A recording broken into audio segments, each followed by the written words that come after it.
Hai, Assalamualaikum warahmatullahi taala wabarakatuh.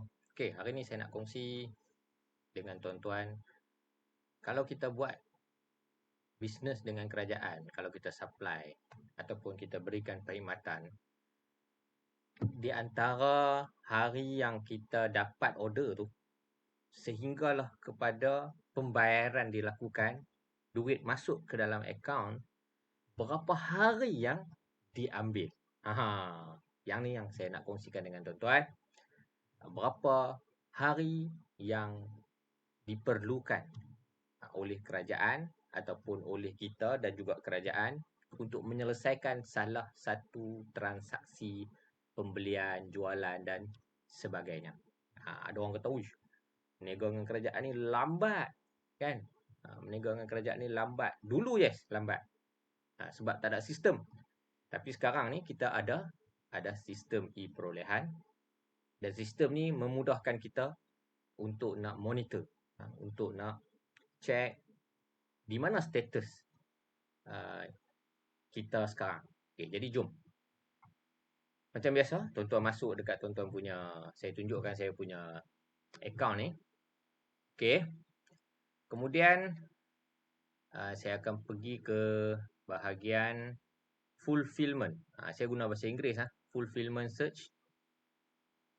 Tuan-tuan kalau guna bahasa Melayu ataupun bahasa Malaysia, tuan-tuan boleh tengok fulfillment ni apa? Pemenuhan. Pemenuhan, fulfillment lah. Maksudnya kita dah penuhi order tu. Okay.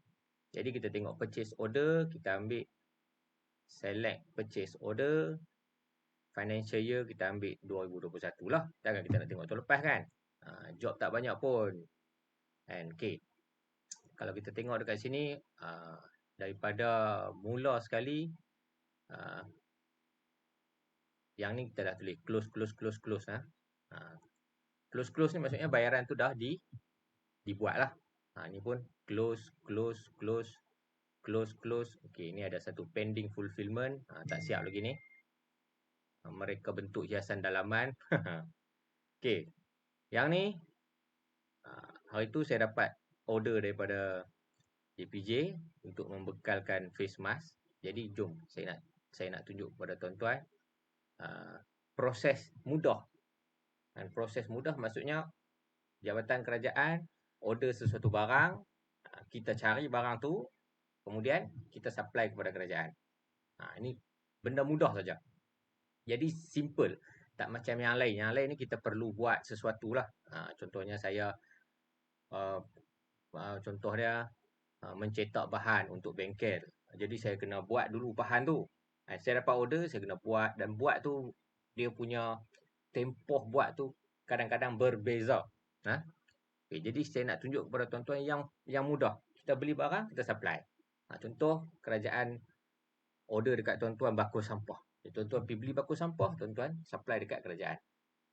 Simple. Okay, jadi ni face mask. Jadi macam mana kita nak tengok dia punya proses tu, kita pergi dekat option, kita tekan view. Okay, jadi bila dekat view ni, tuan-tuan akan tengok dekat atas ni dia ada tracking diary. Tracking diary ni, okay. Kita tengok tracking diary. Kita pergi 2. Mula-mula sekali. Kita tengok pada tanggal 22 bulan 10, 2021, dia dah buat permintaan pembelian. Maksudnya dia offer dekat kita, dia offer dekat saya lah. Kan, untuk dia nak beli face mask ni. Jadi, apabila dia minta, adalah nama-nama orang ni, 22, 23, pending approval. Maksudnya bila saya kata okey, saya boleh supply. Kemudian dia adalah dia punya kriteria-kriteria yang dia nak kena buat sebelum dia nak approve supaya saya boleh beli. Saya boleh jual. Saya boleh supply. Okey. Kemudian fulfillment approval. Ni pegawai ni dia approve. Pada bila? Pada hari yang sama juga, 23 hari bulan. Kemudian pada 23 hari bulan pending PR review. PR ni saya tak tahu apa dia. Permintaan pembelian, purchase request kot. Lebih kurang macam itulah permintaan pembelian. Menunggu status semakan. Jadi dia nak kena semak dulu syarikat tuan-tuan ni macam mana, MOF dia okey tak okey, dah mati ke belum. Okey. Kemudian approve. Pada 25 hari bulan, nampak? 23, 22 dia request. 23 dia buat proses-proses apa semua tu. 24 cuti kot. 25 dia approve. Jadi purchase request approval. Kemudian dia akan bagi tahu dekat kita balik.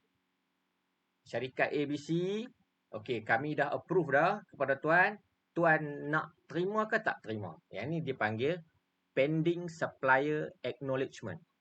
Maksudnya dia menunggu kita punya persetujuan kita. Bila dia tunggu kita punya persetujuan, kita kena cepat-cepat setujulah kalau kita nak supply. Sebab sebelum ni kita dah bagi dah harga. Kan? Tapi kalau tuan-tuan tak mau supply, tuan-tuan jangan setuju. Tapi buang masa lah kan.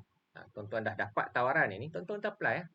Okay. Jadi, apabila saya supply, bila saya dah setuju, terus dia masuk kepada pending fulfillment. Dah setuju, kena hantar lah. Jadi, di antara waktu tanggal 25 hari bulan 10 ni, sampailah 11 hari bulan 11. Nampak?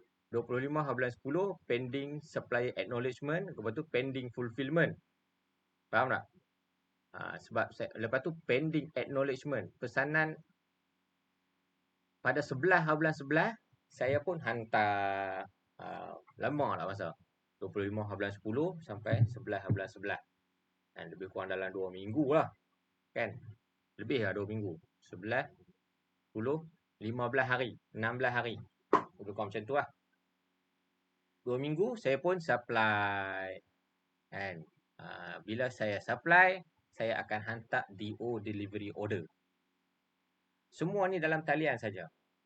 Pesanan penghantaran DO ataupun delivery order telah diserahkan kepada pegawai penerima barang untuk pengesahan. Jadi 11 hari bulan kita hantar barang, dia ambil masa lah. Dia nak check apa semua, dan betul ke jumlah dan sebagainya. And kemudian barulah receiving officer ni approve. Pesanan penghantaran DO telah disahkan oleh Nur Asyah binti Omar dan nota penerimaan bekalan perkhidmatan telah dicipta dan diserahkan kepada Sanggita Anak Perempuan Tani Malai untuk kelulusan. Nampak? Okey, barang cukup. Tuan-tuan jangan nak hantar barang tak cukup nah. Barang kena cukup, kena ikut spek seperti yang diminta. Okey. Jadi receiving officer pun pesanan penghantaran telah diterima. Dan untuk diserahkan dan diserah untuk pengesahan. So dia hantar untuk pengesahan dia punya pegawai atasan. Jadi pegawai atasan dia pun yang kata Sanggita tadi, Sanggita Anak Perempuan Tani Malai ni, acknowledge officer. Ada seorang lagi pula. Pada 16 hari bulan juga, dia acknowledge. Bila dia acknowledge saja, diluluskan oleh Sanggita ni dan sedang menunggu antara muka dengan 1GF Mas. 1GF Mas ni dia akaunten negara lah. Akaunten negara, okey, dah terima dah. Dia kena buat satu proses kelulusan. Maksudnya barang dah terima. Jadi acknowledge officer ni pada 16 hari bulan 11 juga pesanan penghantaran telah disahkan. Nampak? Disahkan. Lepas dah disahkan, baru kita kena hantar invoice. Jadi pada 16 hari bulan tu juga saya hantar invoice. Jadi kita kena tunggu. Bila kita hantar DO, kita kena tunggu. Kita tunggu, kita tengok sistem kita. Kalau dia tulis masuk pending invoice, terus kita hantar invoice. Kalau tuan-tuan tak hantar invoice, jadi pembayaran tak akan dilakukan. Jadi bila kita hantar invoice 16 hari bulan 11, pending invoice, nota penerimaan bekalan perkhidmatan telah diluluskan dan menunggu penciptaan invoice. Jadi saya pun ciptalah invoice. So nota penerimaan bekalan telah berjaya diterima oleh GF Mas. GF Mas ni dah terima. Maksudnya mereka acknowledge, sistem tu dah acknowledge. Okey, semua ni dah dapat. Kemudian invoice telah diserahkan untuk padanan bayaran. Ni siapa dia? Saya lah. 16 hari bulan, 17 hari bulan. Pukul 3 pagi. Dapat bangun awal-awal pagi, tengok sistem, kena rajin lah. Pukul 3 pagi, saya pun hantar invoice. Jadi, invoice submitted. Bila submitted saja, dia terus pending payment match. Dia nak tengok invoice kita ni, padan tak, match tak dengan apa yang kita hantar dan juga apa yang dia order. Jadi kena tengok, kena key in betul-betul. Kalau dia suruh hantar, kalau dia bagi apa?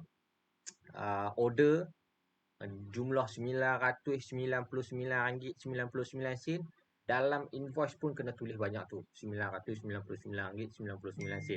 Jangan pergi tulis tak ada 99 sen jadi 90 sen. Saya dah biasa dah jadi macam tu. Kalau jadi macam tu, dia kena batalkan balik semula daripada proses memasukkan DO. Jadi panjang cerita dia pula. Okey. Jadi pada 17 hari bulan. 17 hari bulan, hari ni 18 lah. Semalam 17. Jadi dalam masa pukul 3 pagi tu sampai pukul 3 petang, ambil masa 12 jam kot. 3 pagi, 3 petang, Nur Syuhaida ni, dia buat payment match officer ni, dia buat padanan lah. Dia buat padanan. Okey. Jadi Syuhaida ni pun, dia dah tahu, okey, Adib dah hantar invoice. Jadi dia pun membuat padanan bayaran. Padanan bayaran telah dibuat oleh Nur Syuhaida dan sedang menunggu antaramuka. Kena ada antaramuka lagi, interface dengan GFMAS untuk buat pembayaran. Okey. Jadi seterusnya sistem yang akan buat arahan pembayaran sedang menunggu semakan query. Query ni adalah dia sistem lah yang akan buat. Tengok betul tak betul, kurang 5 kupang ke, lebih 5 kupang ke. Dia mesti kena ngam-ngam. Betul-betul ngam baru boleh jalan. Okey, jadi seterusnya sistem juga arahan pembayaran bagi padanan. Okey. Bila query lulus, terus dapat arahan untuk pembayaran. Jadi payment instruction completed. Bila payment instruction completed, kita kena tunggu Kerajaan Malaysia dengan bank pula. Jadi pukul yang sama, waktu yang sama, pesanan kerajaan telah dibuat padanan bayaran oleh Nur Syuhaida. Jadi dia pun dah buat payment. Bila dia buat payment, kena tunggu lagi. Kena tunggu lagi. Hari ni semalam pukul 4.30 dia buat payment. Jadi hari ni insya-Allah payment tu akan masuk. Ini salah satu contoh. Jadi berapa hari kita buat rumusan. Okey. Apabila anda dapat order, anda kena terus acknowledge. Maksudnya kena terus terima. Dia ada satu, kadang-kadang bila kita masuk sebut harga, kita tak perasan yang kita dapat tawaran untuk membekal ni. Jadi bila tawaran untuk membekal ni dah dapat, cepat-cepat terima. Okay, bila cepat-cepat terima, kita kena pastikan ada waktu yang diberikan. Kadang-kadang ada 2 minggu, kadang-kadang ada 1 bulan. Itu tertakluk kepada tawaran yang diberikan. Ada kadang-kadang 3 hari tu saya tak tahulah. Tapi yang saya selalu dapat, ada yang sebulan, ada yang 2 minggu. Macam yang ni, saya dapat 2 minggu. Kan? Jadi pada 25 hari bulan ni saya dah terima. Dan 25 hari bulan saya dah terima acknowledge. Kemudian 11 hari bulan 11 baru saya boleh supply. Sebab saya kena cari dulu face mask ni. Saya kena order dulu. Kan? Saya kena order, saya kena dapatkan dulu. Sampai kemudian kena packing balik. Kena kira balik.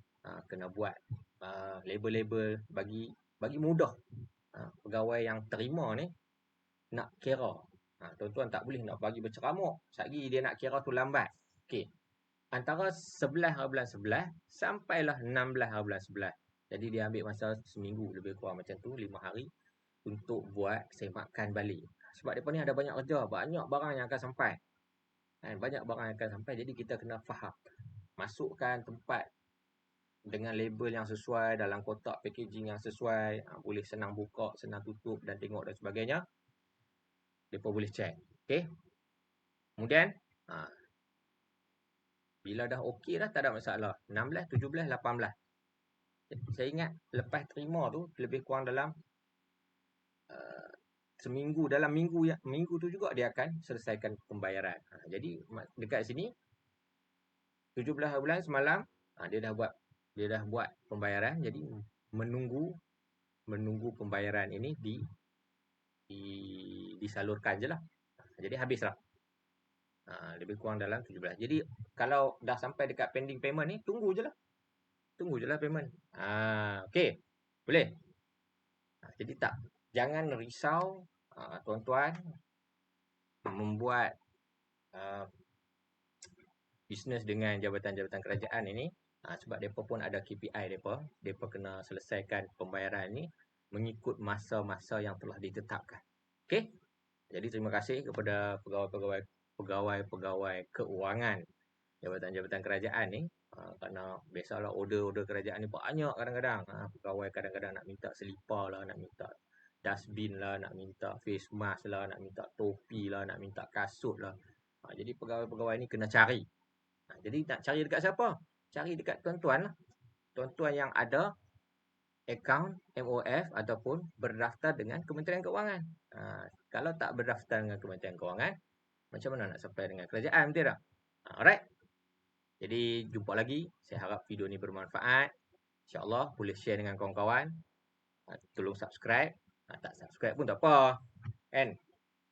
InsyaAllah ada lagi video. Saya akan kongsikan dengan tuan-tuan.